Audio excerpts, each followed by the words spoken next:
हे जग जननी दुर्गा भवानी कई थे शेरा वाली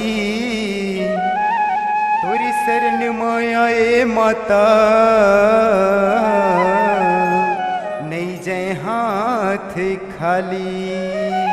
बोले साचे दरबार की जय।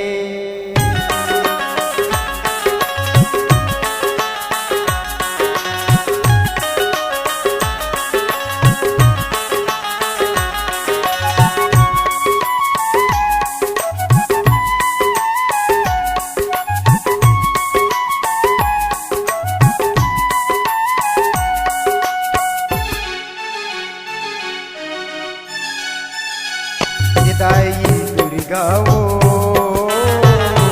कब तैहा कर बे बेड़ा पार।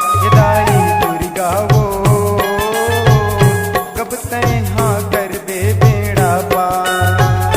9 दिन 9 रात लदाई 9 दिन 9 रात लदाई हाँ तोर उपवास। दाई दुर्गा वो कब तैहा कर बे बेड़ा पार। दाई वो कब तैहा कर बे बेड़ा पार।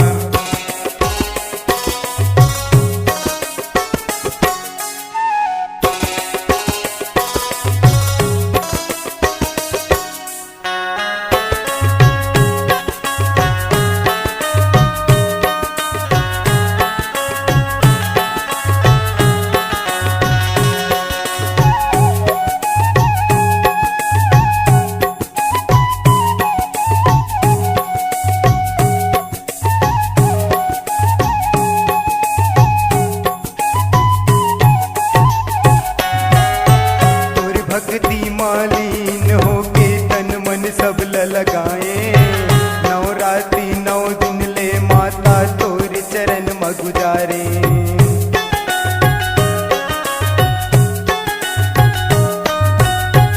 तोरी भक्ति मालीन होके तन मन सब लगाए।